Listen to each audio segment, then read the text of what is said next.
You know, when guys are on the court out there, and I've asked a number of the guys this, are you guys talking stuff to each other when you're out there playing and competing? Sometimes. The rest of the script. All right, let's see. Put your hands on me. And some of it, I think, is that he emulated some of the things that MJ did as well, because MJ was a terror in practice. Yeah, he's hard on guys. He was hard on his teammates. Yeah. It was the first time, you know, you look at somebody and you can't tell if he's looking at you. Like, he's looking dead at me, but I'm like, I don't know if he sees me. I think I'm just like not relevant enough for him, but he couldn't see me, and I felt it. You know what I mean? And when you want to talk about the swagger, oof, I mean, Kobe had it. But as a competitor, I knew that Kobe was the one for me that I had. If I wanted to be great, that I had to get on the level of Kobe Bryant. The entire crowd was watching him, you know? Like, that's the reach that he had.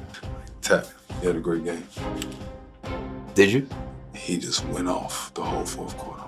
Every once in a while, you would see flashes. Yeah, then he would say some shit. Then the whole room was like. I still couldn't stop it, and I knew what he was about to do over and over and over again, you know? And that's a part of his greatness, man. Yeah, look at him. You know what? That's Loves this time, relishes it.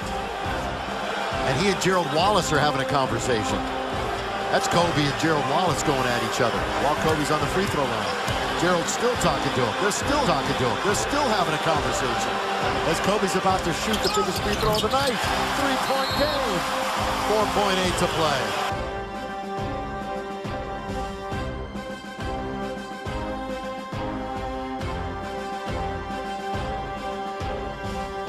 And that's not like, people think those stories are like not real. Like, those stories are real.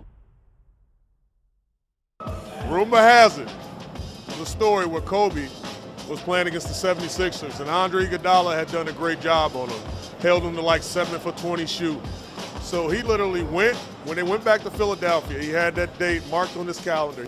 So he came to the locker room, and he was like, where's Dre? I was on the court working out, getting ready for the game. And it was Lewis Williams. It was like, he told Lewis Williams, he said, tell Dre 50 tonight. So I come out to the locker room, and Lewis Williams was like, yo, Dre, Kobe said 50 tonight. I'm like, I'm always ready to play against Kobe, so I'm like, okay, this will be a good matchup. Excited about it. So 6 minutes to go in the fourth quarter. He has 49, and they're about like 20, and he gets subbed out. So he got 49 with 6 minutes to go. The game was over. So that was an interesting night. I actually went back and I tracked that game. He made like 3 threes from like, where it says Staple on the side of the court. He made like 3 threes from like the P and Staples, which was like far. So yeah, and then we got a lot of pick and roll action. I'll never forget that game. The stories, I remember USA basketball, first practice, you know, he was like, he looked like, I don't want to say old, but he looked like, I was like, man, am I seeing like the end, you know, it's like he's starting to decline. I didn't tell anybody that, I would never say that out loud. But I was just thinking that in my head, you know, because he just wasn't moving, you know, as well as he was. He's missing a lot of shots. Middle of summer, so whatever. But then I found out he had gone on like a 40-mile bike ride at like 11 p.m. that night. Got in at like 2 a.m. and then he was in the weight room when I got down there at 7:30. So, you know, it was funny to me, very fitting to me. That was like in my head. I was too scared to say it to anybody else, but I was like, man, am I seeing like the decline? I was like, oh no, he's just worked out for 40 hours straight. I heard a story about early on in your career, you wore them. Obviously, you've been wearing them since the 12th grade. When you played against Kobe, did you wear his shoes or did you wear a different shoe? So early on, I remember who said something to me. I'm gonna ask Vince if you remember this. I remember Vince was like, when you play against Kobe, do you wear shoes? I'm like, no, I haven't yet. Like, why? Like, nah, you don't supposed to wear your opponent's shoe or blah, blah, blah. So I'm like, oh, all right. So next time I played Kobe, I wore some Jordans. It's the wrong fucking thing I should have did. As soon as I walked on the court, Kobe was like, oh, that's what we doing, motherfucker? And didn't say nothing to me the rest of the game, right? Hey, you just sounded so much like him right there when he said that. That's what we doing, motherfucker. Yeah, you sounded just like Kobe right there, dude. That's crazy as hell. He was off you, huh? He was off. Did he bust your ass too? What, man? And that game, I swear to God, you can find the game too, bro.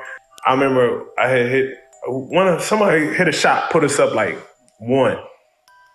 They called a timeout in front of our bench. This motherfucker walked past our bench while we was in the huddle, said, "You left me too much time." Came out, hit the fucking game winner, right? So I was like, man. So after the game, I talked to him. He was like, damn, man, my bad. You know, blah blah blah. That's what's up. That's a crazy ass story. That's what's up. But Yeah, that's I what don't we think. doing, I don't think I motherfucker. never Yeah. told that.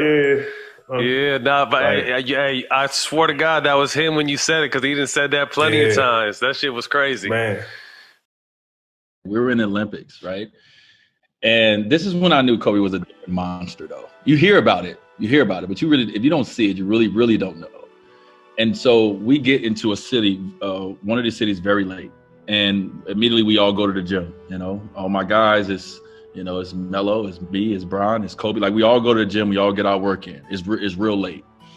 And so after we get done getting our work in, me and my guys, we say, hey, like, let's meet for breakfast in the morning. Like, if you can't sleep, whoever first one wake up, hit us up. We're going to go eat. And so we do that. We probably get like 3 hours of sleep. You can't sleep much when you're traveling across the world, you know, like we were traveling. And we probably get like 3 hours of sleep, and we wake up, we go down to where the food is.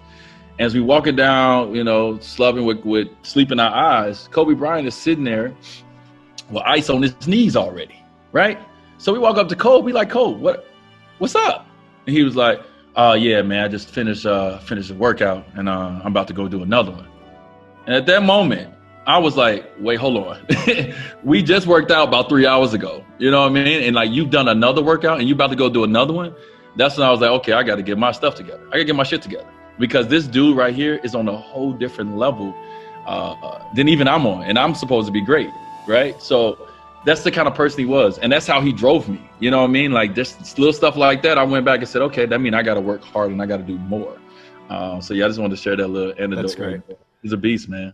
He had a lot of respect for guys who busted their butts, you know, every single day, being that they were very talented or not. But if you came to work every single day and you didn't bag down to him, because he would test you. You know, that's the one thing I loved about it. He would test guys in practice. How would he test them? Oh, elbowing them, talking to them, you know, telling them they can't guard him. You know, you got this guy out here and this guy can't hold my jock. You know, but I mean, he would talk so much stuff, and he would really just to see how you're going to react to it. Touch me the rest of the scrimmage. All right, let's see. Put your hands on me. You know, and some of it I think is that he emulated some of the things that MJ did as well, because MJ was a terror in practice. Yeah, he's He hard was on hard guys, on his teammates. Yeah. Fucking hard. You ain't got that. You make what you ain't trying. You know what? I got to spin to you all day. Actually, You know, and you know, even the last 2 years I had him here, you know, I wouldn't allow him to practice much, but there was days where he was like, well, B, let me just scrimmage. And I was like, yeah, that sounds good. So, you know, we're going to scrimmage at about this time. Come on back out, you know, get yourself back loose, and I'm going to let you scrimmage. And he would be in the scrimmage talking the whole time to guys, to Nick Young and to Jeremy Lins and Carlos Boozers, and I would sit there sometimes and say, guys, you not going to say nothing back? What started that back and forth though? It was like a testing day for Kobe to test like Jeremy Lin, test me, and test like Wesley Johnson and other guys. So like from the start, he was killing Jeremy Lin. Like, I guess he wanted Jeremy Lin to be something he wasn't, but he was killing from the start of the practice. I don't know why we got him. Why is he here? He had one good year talking crazy, like, but during the practice, I'm up here like, Jeremy Lin, come on, man. We can't go out like this. We ain't going out like this. Not today.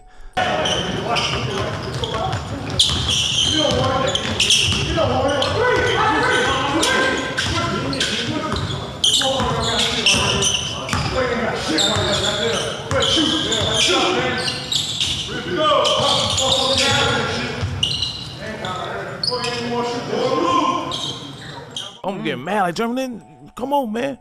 Kobe, y'all soft like Sherman. Oh, I can't even get better practicing with y'all. And he would do it to just see which of these guys he could be in that foxhole with.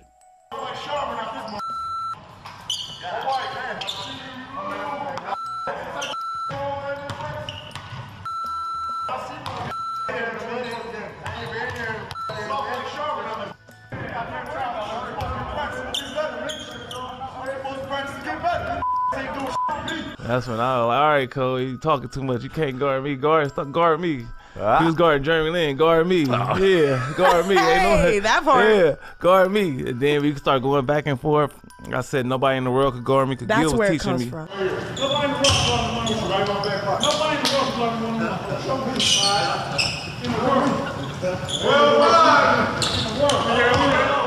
Because I said nobody in the world could guard me. He said, like, lucky I'm not from this world.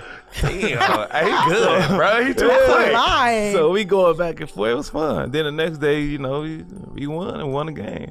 And he was like praising us and all that type of shit. I love when you waved them off. I think it was against the Spurs. Yeah. That was the game. That was right after that. Oh, that was right after that. In the interview, about? I said, But I said feel something like about the Sherman tissue or something like that. You know, from the yesterday practice, you know, Kobe talking all that trash kind of inspired me today. So, but yeah, sound like Sherman. but I feel like crazy respect crazy. Like Nick's got that mentality. Yeah. That like, yo, I'm gonna still shoot. I'm gonna play You my need game, that. and Kobe understands that. Yeah. You know, which of these guys I can trust to have my back when I'm on the court? was a with? test. It's a test. Yeah. And he was always, you know, testing guys in that way to try to find out, you know, which of these guys I can trust and go to battle with. now Young with 2, lets it fly.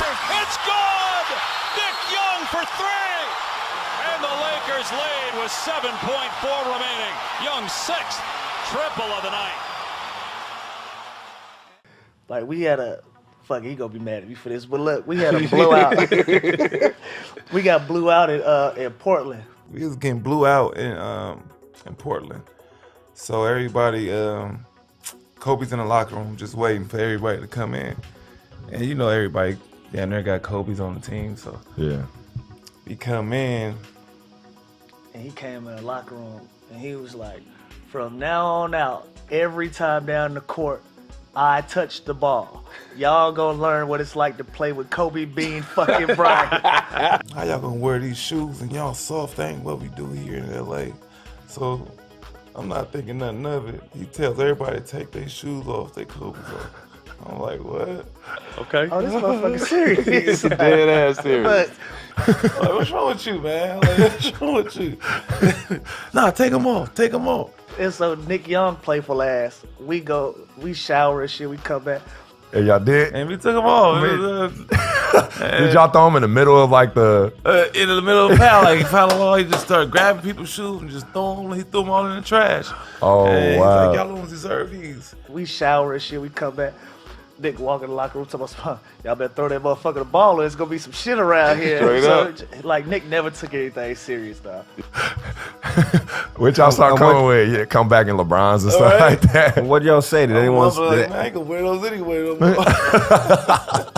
Yeah. But we had just got the shit kicked out of us, and Cole wasn't going for it. Yeah. You know what I'm saying? And so I just think mentally, like, he meant that shit. Right. You know what I'm saying? I just think at that point his body just didn't give him what he wanted. I guarded Kobe in the garden, which I can't remember how much he had, but I knew I had multiple steals against him to where in the game, in my head, all I'm thinking of is when I have this conversation with my brother after the game, how I'm going to tell him how I stole a ball from Kobe, how I stripped Kobe before he was finna take a shot, how I drove by Kobe and got a dunk. Like, I'm thinking about all these things in my head. I'm like so geeked. I had my few steals against him. I thought I was killing it. I was having that out-of-body experience. Like, Yes, gee, like, let me appreciate, this is amazing. Right, we in the garden, they going crazy. I got my player editions on. I just stole that thing from Kobe, like, you know what I mean? Linsanity was going on. I'm like, Was this the Friday night game in the Garden, the Linsanity game? Remember. It might have been. Fourth quarter started. And Kobe said, you had a great game. You had a great game, young fella. Oh my God. Said, yo, you had a great game, young fella. But I'm looking like, bro. There's still another quarter. I swear I looked at the clock like, but I'm looking like, nigga, it's 12 minutes. What you talking about? Like, what was that? You know what I'm saying? Like, you ain't said nothing the whole game. I've been talking shit. I done stole the ball. I'm hyped as hell. It's Kobe Bryant. He ain't said not one word to me. Great game, young fella. You know, locked in. The man come down. You remember he came, shot fake, threw it off the glass, caught it, threw it to the corner. I'm like, bro, what you on? Like, bro, you been regular all game. Shot. Get to the spot, shot fake, spin, pivot over here, spin back on the foot, drop it off the glass. I'm like, bro, what's going on? Then he pulled up from like 35 feet on some Steph Curry shit before Steph was doing that. He pulled up and laced it. I'm like, they called a timeout. Dan Tony looking at me. I'm like, bro, I'm like, bro, I guard everything, bro. Nah, bro, I guarded the first 2 moves. He ain't supposed to have a third counter like that.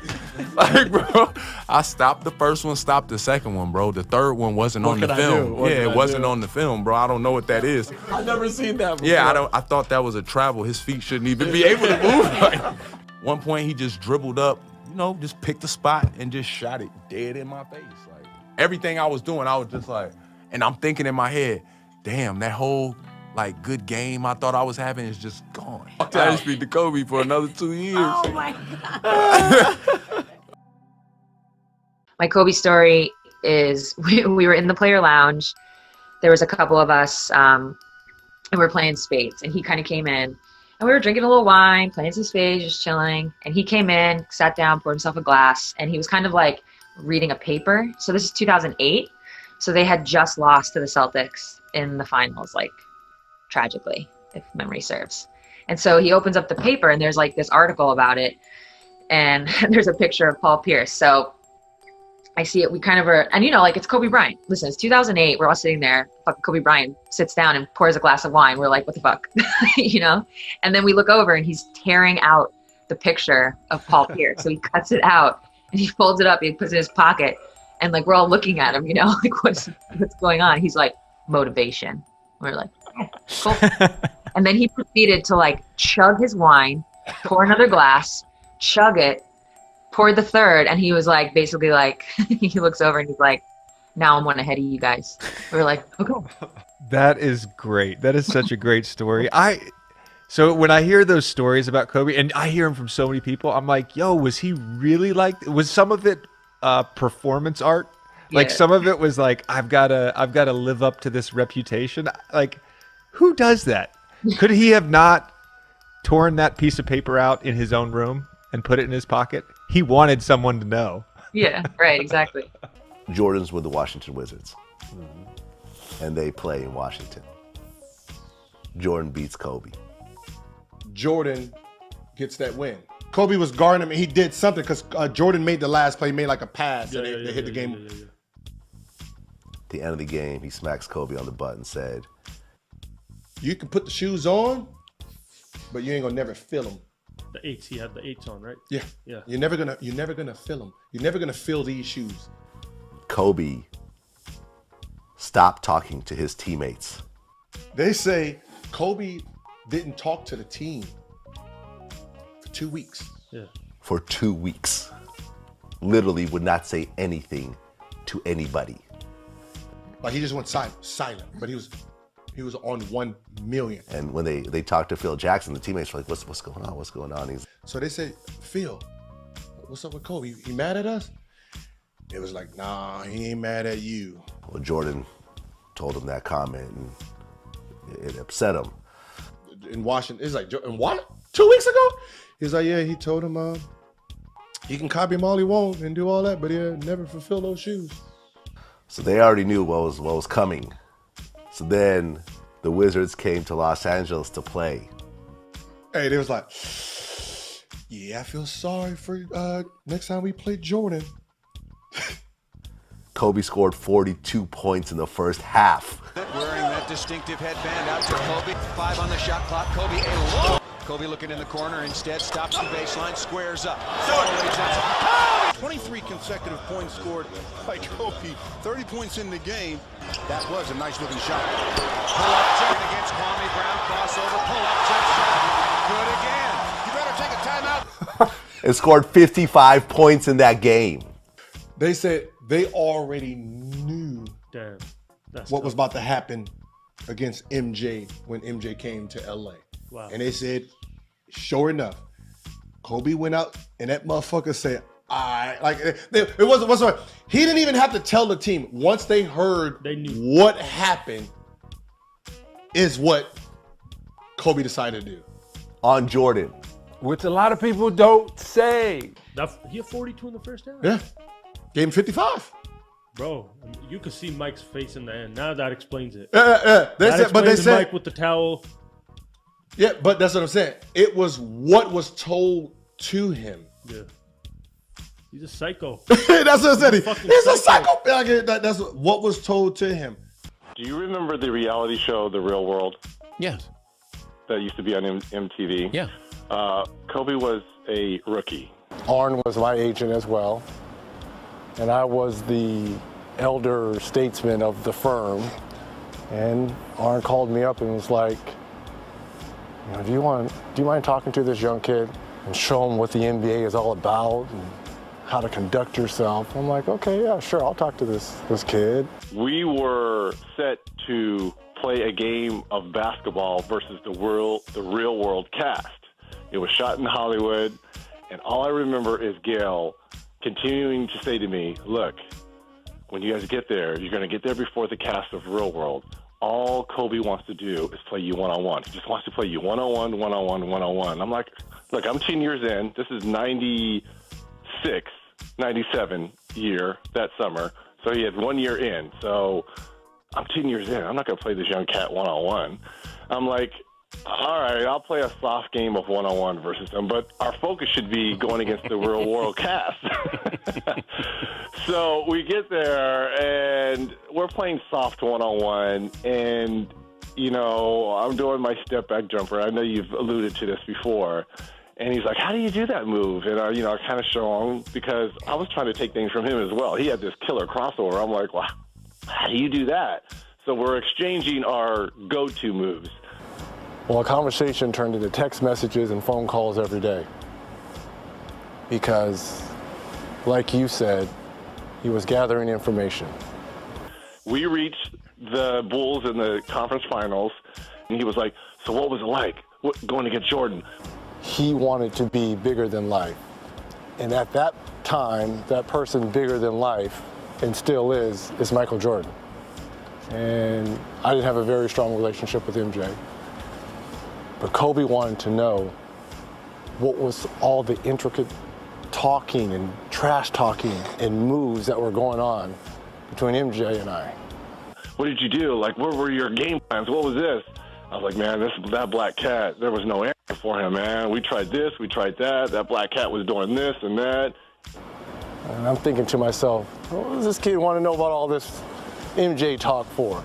There's only one black cat, because I referred to call Michael Jordan or Jordan. I always called him the black cat. It's like the black cat was, we were doing this, and I'm talking to Kobe. And I'm like, Kobe. He's like, you know what? Like, you know what? Well, you better get ready for the caramel cat because he's coming. So before the Black Mamba, his nickname was the Caramel Cat. I'm thinking, this young 17-year-old, I'm talking about the greatest ever. He says, you're going to refer to me as the Caramel Cat. That's how much confidence he had back then. This is like 1 year into it. He's like, well, you better forget the black cat. You better get ready for the caramel cat because he's coming. And I thought about it. I'm like, fast forward 2 or 3 years later, it was 2-1. And then game 4 that you mentioned, you fouled out. I'm thinking, you already had 50 and 25. Great. That's a loose ball foul on Shaq. That'll be number 6. What a big play. 3 years later in the NBA Finals, that same move that I was showing him in my step back, he hit in Game 3 after Shaq fouled out. Reggie Miller, the marquee matchup we talked about. Look at Reggie Miller squaring him up. These two guys played one-on-one all summer in L.A. Kobe takes it between his legs. He pulls it back, hits the jumper, and then sort of gives it, take your time. Everything's cool. As he's running down the court, pats me on the butt and says, you never should have showed me that step back. I'm going to kill this young kid. I'm going to kill this young kid.